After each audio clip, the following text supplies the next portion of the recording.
This is a fictional story inspired by the kindness and legacy of Elvis Presley.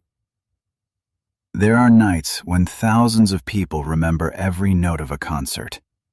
And then there are nights when no one remembers the music at all. Because something far greater than a song steals the heartbeat of an entire arena. On one unforgettable evening, beneath the dazzling stage lights, with thousands of voices singing together as one, the king of rock and roll believed he was about to perform another legendary show. He had no idea that before the night was over, a single little boy would leave a mark on his heart that no standing ovation, no gold record, and no roaring crowd could ever erase. Sometimes history is not written by famous people. Sometimes it is written by the smallest voice in the room. The arena pulsed with excitement long before the curtains opened. Every seat was filled. The balconies overflowed with cheering fans. People waved handmade signs, held bouquets of flowers high above their heads, and shouted Elvis's name until their voices became hoarse. Couples who had grown old together stood beside teenagers seeing him perform for the very first time.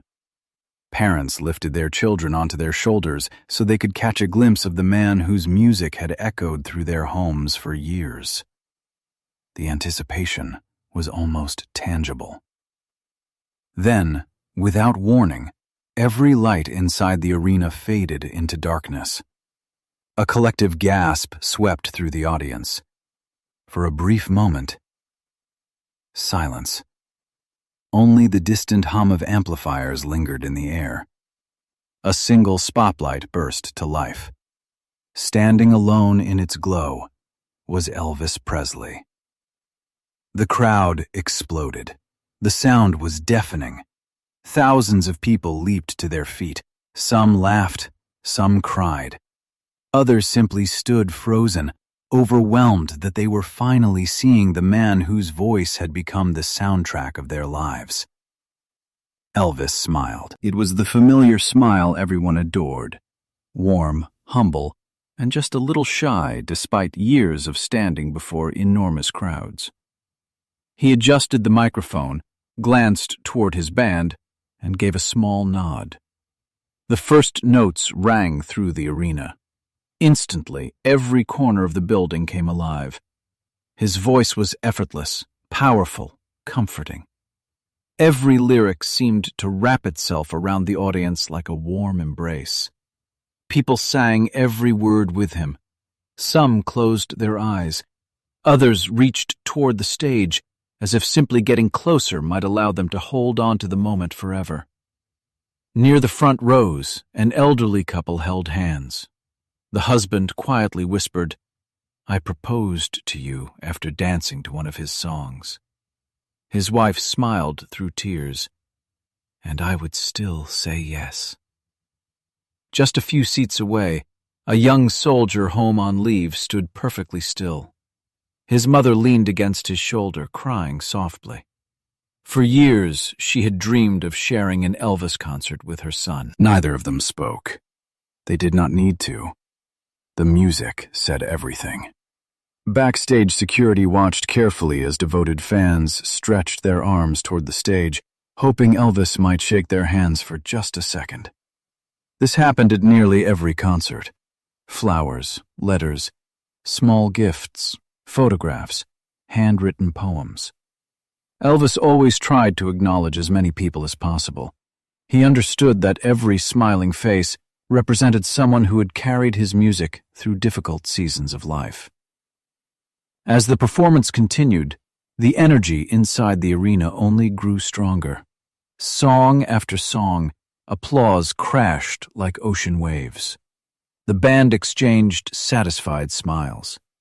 Everything was unfolding exactly as planned, until one tiny movement changed everything. Hidden among the sea of adults near the edge of the stage stood a little boy. He could not have been older than 8 years old. He wore faded blue jeans that were slightly too short for him. His sneakers were badly worn, their white color long since faded into gray. A plaid shirt hung loosely from his small shoulders. Its sleeves had been folded carefully, as though someone had wanted him to look his very best. His blonde hair had been combed neatly before leaving home, but his anxious fingers refused to stay still. Again and again he reached into his pocket. Again and again he touched something hidden inside. Security barely noticed him. He was simply another child hoping to see his hero. Yet unlike everyone else, he never screamed. He never waved. He never tried to get Elvis's attention. Instead, he watched quietly, almost nervously, as though he had spent weeks gathering the courage to do something that frightened him more than anything else in the world. Beside him sat an elderly woman. Her silver hair peeked out beneath a modest hat. She gently rested a comforting hand on the boy's shoulder. Every few moments she leaned down and whispered something only he could hear. The boy nodded each time, but the fear in his eyes never disappeared. His small hands trembled, not because of the music, not because of the crowd, because he carried a question that no child should ever have to ask. Several rows behind them, a middle-aged man noticed the nervous child. "He looks terrified," he quietly told his wife. She followed his gaze. Maybe it's his first concert. Maybe. Neither of them realized they were about to witness something they would remember for the rest of their lives. On stage, Elvis finished another song to thunderous applause. He wiped the sweat from his forehead with a towel and laughed as fans shouted requests from every direction. "You folks are going to wear me out tonight," he joked. The audience laughed with him. He took a sip of water. The band prepared for the next number. As the opening chords began to play, Elvis slowly walked toward the edge of the stage, greeting fans along the front row. He accepted a bouquet of roses. He shook hands with an elderly veteran. He smiled at a little girl who proudly handed him a handmade drawing. Then, out of the corner of his eye, he noticed the boy. Unlike everyone else, the child wasn't holding flowers. He wasn't holding a camera. He wasn't asking for an autograph. Instead, he slowly raised his trembling hand. Resting in his tiny palm were several carefully folded dollar bills. They were worn, creased, protected as though they were the most valuable thing he owned. Elvis smiled kindly. Perhaps the boy wanted to donate the money to a charity. Perhaps he wanted Elvis to sign it. Perhaps he simply didn't understand that concert tickets had already been paid for. Whatever the reason, Elvis instinctively stepped closer. The audience watched with gentle amusement. Many smiled. Some even chuckled. "That little guy wants to tip Elvis," someone joked from the crowd. Laughter spread through the front rows. Elvis knelt so they would be face to face. His voice softened. "Hello there, buddy." The boy swallowed hard. His lips quivered. His fingers tightened around the folded bills. For several long seconds, he couldn't speak. Elvis waited patiently. The arena remained cheerful, unaware that time itself seemed to have slowed for one frightened child. Finally, the little boy leaned toward the microphone. His voice was barely louder than a whisper, yet somehow, every single person in that enormous arena heard every word. "Mr. Elvis," he took a shaky breath. "These aren't for your songs." Another breath. His eyes filled with tears. "Could you?" The world seemed to stop turning. "Be my father?" A heartbeat passed. "Just for 1 minute?" The microphone slipped lower in Elvis's hand. The band stopped playing. The applause vanished. Thousands of people sat frozen in complete silence. No one laughed anymore. No one moved. The bright arena that had echoed with music only moments before had become so quiet that the sound of one child trying not to cry seemed louder than the cheers of thousands. And for the very first time that night, Elvis Presley found himself completely speechless. For several endless seconds, Elvis did not move. The microphone rested loosely in his hand. The spotlight still shone upon him, but for the first time in years, the legendary performer had forgotten the thousands of people surrounding him. All he could see was the little boy standing before him. Tiny fingers, worn-out shoes, tears trembling in frightened blue eyes, and a handful of carefully folded dollar bills. The arena remained completely silent. Even the band members looked at one another, uncertain whether the concert had ended or whether they had just witnessed the beginning of something no one could have prepared for. Elvis slowly lowered himself onto one knee until he was eye level with the child. His voice was gentle. "What is your name, son?" The boy swallowed before answering. "My name is Daniel." "Hello, Daniel." The child nodded, unable to hide the tears rolling down his cheeks. Elvis glanced at the money in the boy's hand. "You've been holding on to that pretty tightly." Daniel looked down. "I didn't want to lose it." "Did you save it for tonight?" The boy nodded again. "For a very long time." The audience listened so quietly that the smallest sounds echoed through the arena. Someone in the upper balcony quietly began to cry. Elvis reached out carefully. He did not take the money. Instead, he gently closed Daniel's fingers around it. "You keep it." Daniel shook his head. "No, I brought it for you." Elvis smiled sadly. "I don't want your money." "But I promised." "You promised who?" For the first time, Daniel looked away. His eyes settled on the floor beneath the stage lights. "My dad." Those two words carried more weight than any lyrics sung that evening. Elvis waited. He knew the child needed time. Finally, Daniel spoke again. "My dad worked every day. He always came home tired. But every Friday," a faint smile appeared through his tears, "he would play your records. He turned the music up so loud the neighbors would laugh." A few people in the audience smiled through wet eyes. Daniel continued. "He couldn't sing very well, but he always sang anyway. And every time your songs played, he danced with my mom in our kitchen." The little boy laughed softly. Their dancing wasn't very good either. Gentle laughter spread through the crowd. For one precious moment, the sadness lifted. Then Daniel's smile disappeared. But then, his voice broke. "Mom got sick. My dad worked 2 jobs. He stopped buying things for himself. He sold his old guitar. He even sold his favorite truck. Everything. Just so Mom could get medicine." Elvis felt his chest tighten.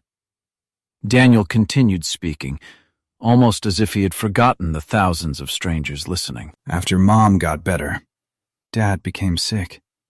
He kept coughing. But every time I asked if he was okay, he smiled. He always smiled." Daniel wiped his eyes.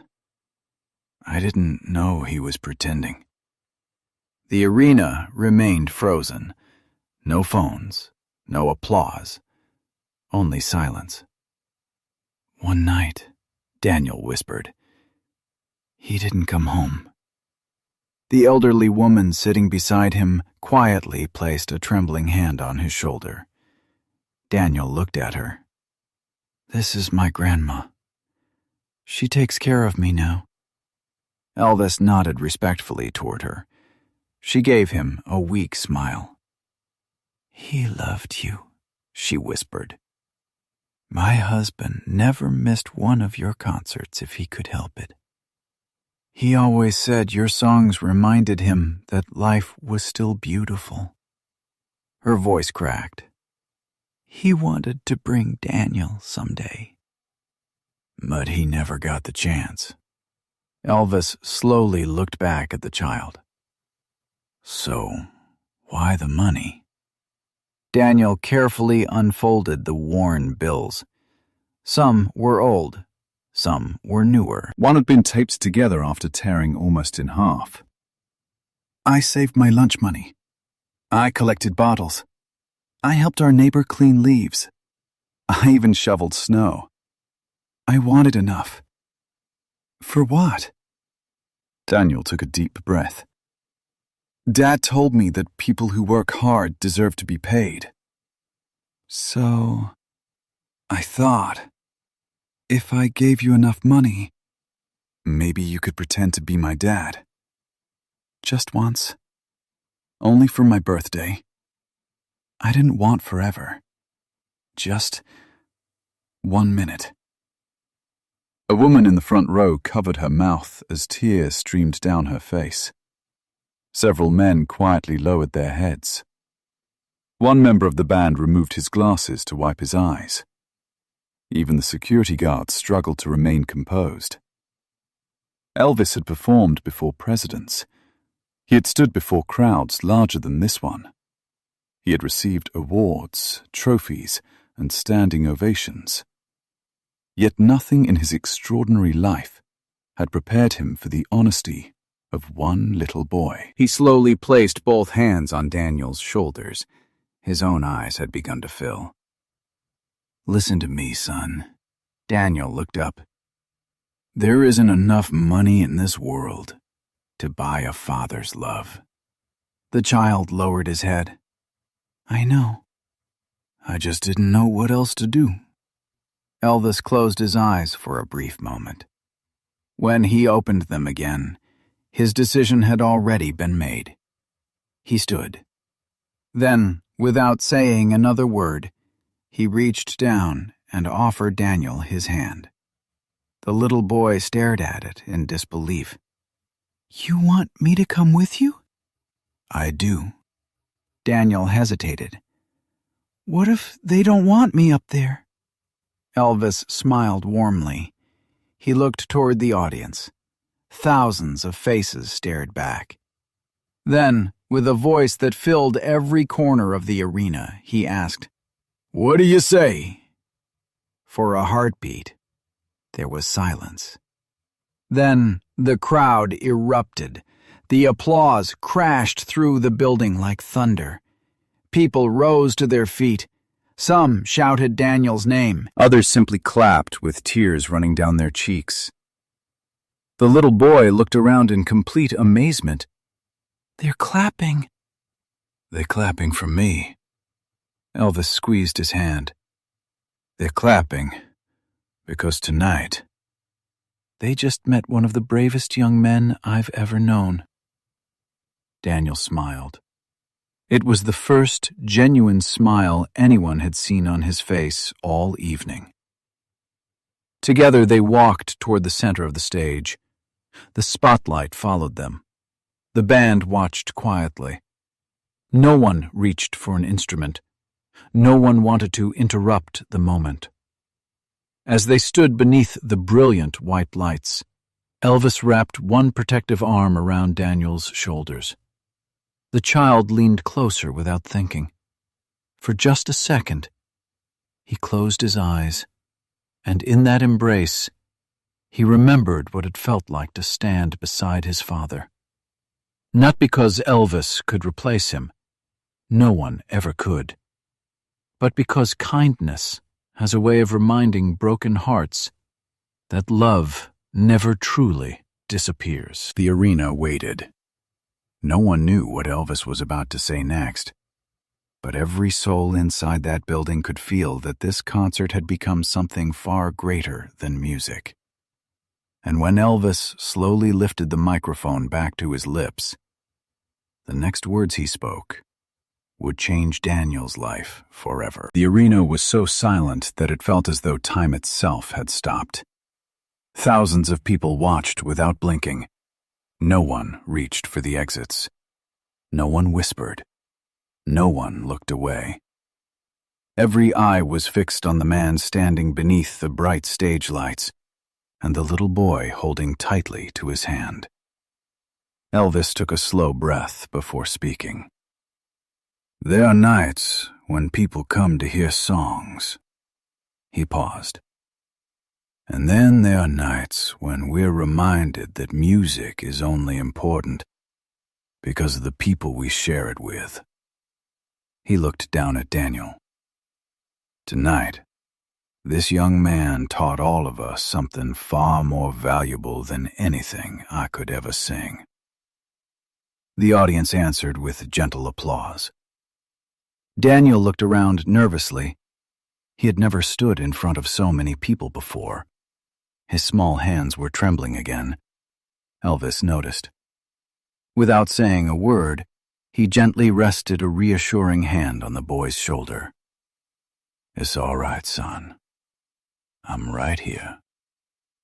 Daniel slowly nodded. For the first time that evening, the fear in his eyes began to fade. Elvis turned toward the band. Instead of asking for a loud introduction or a dramatic beginning, he quietly requested the softest arrangement they knew. A gentle piano began to play. A guitar joined in. The melody floated across the arena like a whisper. No flashing lights, no fireworks, no grand performance. Just music. Real, honest, human. Before singing the first line, Elvis leaned toward Daniel. "I'd like you to stay right here beside me." "Will you?" Daniel looked up in disbelief. "You really want me here?" "I wouldn't want to sing this song without you." The little boy smiled, a smile that seemed brighter than every spotlight in the building. As the music continued, Elvis began to sing. His voice carried a tenderness that even longtime fans had rarely heard. Every lyric seemed different now. The song was no longer simply entertainment. It had become a promise, a reminder, a quiet embrace for every heart carrying an invisible loss. Across the arena, people held each other's hands. An elderly man removed his glasses to wipe away tears. A young mother hugged her daughter a little tighter. Several musicians backstage quietly stopped what they were doing and listened. Even security guards stood motionless. No one wanted to interrupt the moment. Halfway through the song, something unexpected happened. Daniel slowly began to sing along. His voice was small, almost too quiet to hear, but Elvis heard it. Instead of singing louder, Elvis softened his own voice. He allowed the boy's words to be heard. The audience smiled through tears. Thousands of strangers listened as one frightened child found the courage to sing again. When the final note faded, there was no applause, not immediately. Instead, there was silence, a deep, overwhelming silence filled with emotion. Then someone stood. Another person followed. Then another. Within seconds, every person inside the arena was on their feet. The standing ovation seemed endless. People clapped until their hands hurt. Some cried openly. Others simply smiled. Daniel looked around, overwhelmed. They're still clapping. Elvis smiled. They're not cheering for me. They're cheering because you reminded all of us what love really looks like. Daniel lowered his head. I miss my dad every day. I know you do. I don't want to forget his voice. You never will. What if I do? Elvis knelt beside him one last time. Close your eyes. Daniel obeyed. Think about him laughing. The boy smiled. Can you see him? Yes. Think about the way he smiled when he listened to music. I can. Think about the way he hugged you. Daniel's lips trembled. I remember. Elvis nodded gently. As long as love lives in your heart, the people we lose are never truly gone. A tear rolled down Daniel's cheek. So, he's still with me? In every beautiful memory, in every lesson he taught you, and every time you choose kindness instead of anger. Daniel slowly wrapped his arms around Elvis. It was not the desperate embrace of a child searching for a replacement. It was the grateful hug of a little boy who finally understood that love could never be measured by time. After a long moment, Elvis reached into his jacket pocket. He removed a guitar pick from that night's performance. Using a pen, he carefully wrote a short message across its small surface. Then he placed it in Daniel's hand and gently closed the boy's fingers around it. When life feels lonely, hold on to this. But remember, the real gift isn't the autograph. It's what tonight taught us. Daniel looked down at the tiny keepsake, then back at Elvis. I'll never sell it. I hope you don't. But even if you lose it someday, don't lose the kindness you found tonight. Daniel nodded. I promise. As the concert came to an end, Elvis walked the boy back toward his grandmother. The elderly woman embraced her grandson tightly before looking at Elvis with tear-filled eyes. I don't know how to thank you. Elvis smiled softly. You already have. You raised a brave young man. She shook her head. No. You reminded him that the world still has good people in it. Elvis gently tipped his head. We all need that reminder from time to time. Daniel suddenly reached into his pocket.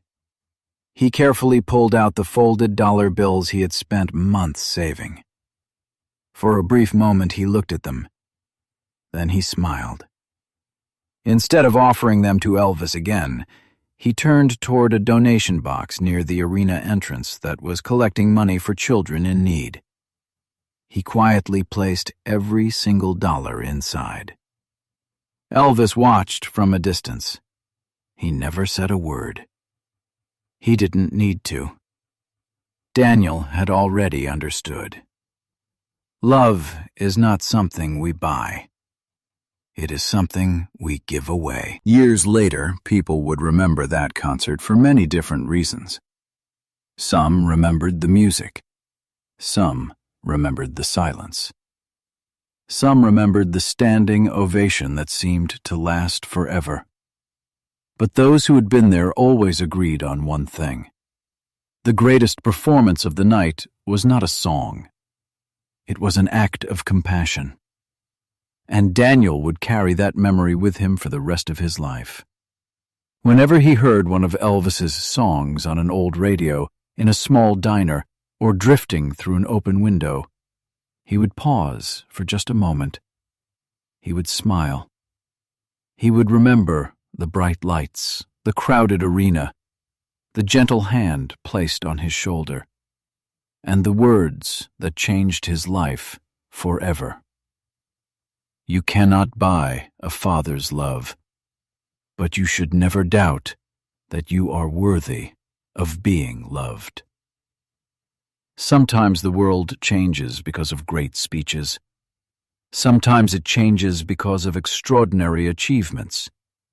And sometimes it changes because one frightened little boy found the courage to ask for 1 minute. And one compassionate man chose to give him something far greater than time. He gave him hope. Long after the lights went dark and the stage stood empty, that hope continued to shine in the hearts of everyone who had witnessed the moment. Because songs eventually fade into silence. But kindness? Kindness echoes forever.